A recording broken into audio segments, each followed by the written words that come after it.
بسم اللہ الرحمن الرحیم۔ ملک شام کا ایک یہودی ایس مکہ سے کچھ فاصلے پر رہتا تھا۔ وہ جب بھی کسی کام سے مکہ آتا، وہاں کے لوگوں سے ملتا تو ان سے کہتا، بہت قریب کے زمانے میں تمہارے درمیان ایک بچہ پیدا ہوگا، سارا عرب اس کے راستے پر چلے گا، اس کے سامنے ذلیل اور پست ہو جائے گا، وہ عجم اور اس کے شہروں کا بھی مالک ہو جائے گا۔ یہی اس کا زمانہ ہے۔ جو اس کی نبوت کے زمانے کو پائے گا اور اس کی پیروی کرے گا، وہ اپنے مقصد میں کامیاب ہوگا۔ جس خیر اور بھلائی کی وہ امید کرتا ہے وہ اس کو حاصل ہوگی، اور جو شخص اس کی نبوت کا زمانہ پائے گا مگر اس کی مخالفت کرے گا، وہ اپنے مقصد اور آرزوؤں میں ناکام ہوگا۔ آپ سیرت النبی صلی اللہ تعالی علیہ وسلم کا سلسلہ سن رہے ہیں۔ اس ویڈیو کو لائک ضرور کریں اور چینل کو سبسکرائب کر لیں تاکہ آپ سیرت النبی صلی اللہ تعالی علیہ وسلم کی تمام قسطوں کو سن سکیں۔ مکہ معظمہ میں جو بھی بچہ پیدا ہوتا، وہ یہودی اس بچے کے بارے میں تحقیق کرتا اور کہتا، ابھی وہ بچہ پیدا نہیں ہوا۔ آخر جب نبی کریم صلی اللہ تعالی علیہ وسلم اس دنیا میں تشریف لائے تو عبد المطلب اپنے گھر سے نکل کر اس یہودی کے پاس پہنچے۔ اس کی عبادت گاہ کے دروازے پر پہنچ کر انہوں نے آواز دی۔ ایس نے پوچھا، کون ہے؟ انہوں نے اپنا نام بتایا۔ پھر اس سے پوچھا، تم اس بچے کے بارے میں کیا کہتے ہو؟ اس نے انہیں دیکھا، پھر بولا، ہاں تم ہی اس کے باپ ہو سکتے ہو۔ بے شک وہ بچہ پیدا ہو گیا ہے جس کے بارے میں نے تم لوگوں سے کہا کرتا تھا۔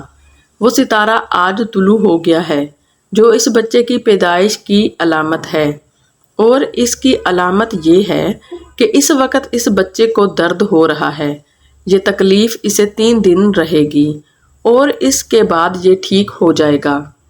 راہب نے جو یہ کہا تھا کہ بچہ 3 دن تک تکلیف میں رہے گا، تو اس کی تفصیل یہ ہے کہ آپ نے 3 دن تک دودھ نہیں پیا تھا، اور یہودی نے جو یہ کہا تھا، ہاں آپ ہی اس کے باپ ہو سکتے ہیں، اس سے یہ مراد ہے کہ عربوں میں دادا کو بھی باپ کہا جاتا تھا، اور نبی کریم صلی اللہ علیہ وسلم نے ایک بار خود فرمایا تھا، میں عبد المطلب کا بیٹا ہوں۔ یہودی نے عبد المطلب سے یہ بھی کہا تھا، اس بارے میں اپنی زبان بند رکھیں، یعنی کسی کو کچھ نہ بتائیں، ورنہ لوگ اس بچے سے زبردست حسد کریں گے، اتنا حسد کریں گے کہ آج تک کسی نے نہیں کیا، اور اس کی اس قدر سخت مخالفت ہوگی کہ دنیا میں کسی اور کی اتنی مخالفت نہیں ہوئی۔ پوتے کے متعلق یہ باتیں سن کر عبد المطلب نے ایس سے پوچھا، اس بچے کی عمر کتنی ہوگی؟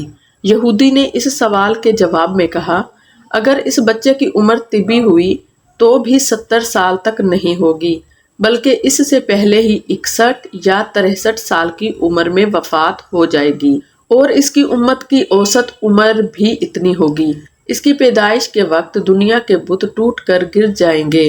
یہ ساری علامات اس یہودی نے گزشتہ انبیاء کی پیش گوئیوں سے معلوم کی تھیں، اور سب بالکل سچ ثابت ہوئیں۔ قریش کے کچھ لوگ عمرو بن نوفیل اور عبداللہ بن حجش وغیرہ ایک بت کے پاس جایا کرتے تھے۔ یہ اس رات بھی اس کے پاس گئے۔ جس رات آپ صلی اللہ علیہ وسلم کی پیدائش ہوئی، انہوں نے دیکھا وہ بت اوندھے منہ گرا پڑا ہے۔ ان لوگوں کو یہ بات بری لگی، انہوں نے اس کو اٹھایا، سیدھا کر دیا، مگر وہ پھر گر گیا۔ انہوں نے پھر اس کو سیدھا کیا، وہ پھر الٹا ہو گیا۔ ان لوگوں کو بہت حیرت ہوئی، یہ بات بہت عجیب لگی۔ تب اس بت سے آواز نکلی، یہ ایک ایسے بچے کی پیدائش کی خبر ہے جس کے نور سے مشرق اور مغرب میں زمین کے تمام گوشے منور ہو گئے ہیں۔ بت سے نکلنے والی آواز نے انہیں اور زیادہ حیرت زدہ کر دیا۔ اس کے علاوہ ایک واقعہ یہ پیش آیا کہ ایران کے شہنشاہ کسریٰ نوشیروان کا محل ہلنے لگا اور اس میں شگاف پڑ گئے۔ نوشیروان کا یہ محل نہایت مضبوط تھا، بڑے بڑے پتھروں اور چونے سے تعمیر کیا گیا تھا۔ اس واقعے سے پوری سلطنت میں دہشت پھیل گئی۔ شگاف پڑنے سے خوفناک آواز بھی نکلی تھی۔ محل کے 14 کنکریں ٹوٹ کر نیچے آ گرے تھے۔ آپ کی پیدائش پر ایک واقعہ یہ پیش آیا کہ فارس کے تمام آتش کدوں کی وہ آگ بجھ گئی جس کی وہ لوگ پوجا کرتے تھے اور اس کو بجھنے نہیں دیتے تھے، لیکن اس رات میں ایک ہی وقت میں تمام کے تمام آتش کدوں کی آگ آنن فانن بجھ گئی۔ آگ کے پوجنے والوں میں رونا پیٹنا مچ گیا۔ کسریٰ کو یہ تمام اطلاعات ملیں تو اس نے ایک کاہن کو بلایا۔ اس نے اپنے محل میں شگاف پڑھنے اور آتش کدوں کی آگ بجھنے کے واقعات اسے سنا کر پوچھا، آخر ایسا کیوں ہو رہا ہے؟ وہ کاہن خود تو جواب نہ دے سکا، تاہم اس نے کہا، ان سوالات کے جوابات میرا ماموں دے سکتا ہے، اس کا نام ستی ہے۔ نوشیروان نے کہا، ٹھیک ہے، تم جا کر ان سوالات کے جوابات لاؤ۔ وہ گیا، ستی سے ملا، اسے یہ واقعات سنائے۔ اس نے سن کر کہا، ایک عصا والے نبی ظاہر ہوں گے جو عرب اور شام پر چھا جائیں گے، اور جو کچھ ہونے والا ہے ہو کر رہے گا۔ اس نے یہ جواب کسریٰ کو بتایا۔ اس وقت تک کسریٰ نے دوسرے کاہنوں سے بھی معلومات حاصل کر لی تھیں، چنانچہ یہ سن کر اس نے کہا، تب پھر ابھی وہ وقت آنے میں دیر ہے، یعنی ان کا غلبہ میرے بعد ہوگا۔ پیدائش کے 7ویں دن عبد المطلب نے آپ کا عقیقہ کیا اور نام محمد رکھا۔ عربوں میں اس سے پہلے یہ نام کسی کا نہیں رکھا گیا تھا۔ قریش کو یہ نام عجیب سا لگا، چنانچہ کچھ لوگوں نے عبد المطلب سے کہا، اے عبد المطلب، کیا وجہ ہے کہ تم نے اس بچے کا نام اس کے باپ دادا کے نام پر نہیں رکھا بلکہ محمد رکھا ہے؟ نہ تمہاری قوم میں سے کسی کا ہے۔ عبد المطلب نے انہیں جواب دیا، میری تمنا ہے کہ آسمانوں میں اللہ تعالیٰ اس بچے کی تعریف فرمائیں اور زمین پر لوگ اس کی تعریف کریں۔ محمد کے معنی ہیں جس کی بہت زیادہ تعریف کی جائے۔ اسی طرح والدہ کی طرف سے آپ کا نام احمد رکھا گیا۔ احمد نام بھی اس سے پہلے کسی کا نہیں رکھا گیا تھا۔ مطلب یہ کہ ان دونوں ناموں کی اللہ تعالیٰ نے حفاظت کی اور کوئی بھی یہ نام نہ رکھ سکا۔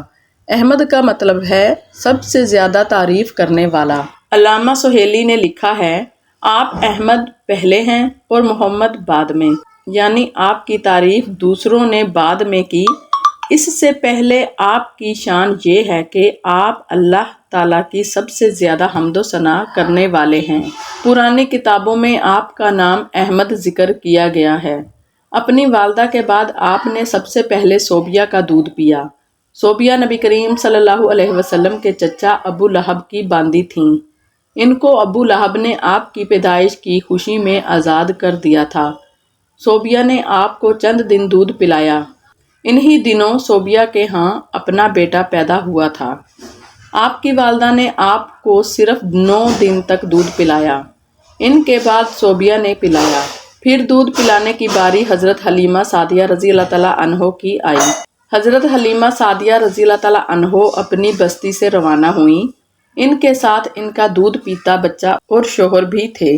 حضرت حلیمہ سعدیہ رضی اللہ تعالیٰ عنہ دوسری عورتوں کے بعد مکہ میں داخل ہوئیں۔ ان کا خچر بہت کمزور اور مریل تھا۔ ان کے ساتھ ان کی کمزور اور بوڑھی اونٹنی تھی، وہ بہت آہستہ چلتی تھی۔ ان کی وجہ سے حلیمہ رضی اللہ تعالیٰ عنہ قافلے سے بہت پیچھے رہ جاتی تھیں۔ اس وقت بھی ایسا ہی ہوا، وہ سب سے آخر میں مکہ میں داخل ہوئیں۔ حضرت محمد صلی اللہ تعالیٰ علیہ وسلم کی تمام زندگی کے تمام حالات سننے کے لیے اس چینل کو سبسکرائب کر لیں اور اس ویڈیو کو لازمی لائک کر دیں تاکہ آپ سیرت النبی صلی اللہ علیہ وسلم کی تمام قسطوں کو ترتیب سے سن سکیں۔ اللہ تعالیٰ آپ کی اور میری تمام دعاؤں کو قبول و منظور فرمائے، آمین ثم آمین۔ اپنا بہت زیادہ خیال رکھیے گا، ملتے ہیں اگلی ویڈیو میں، اللہ حافظ۔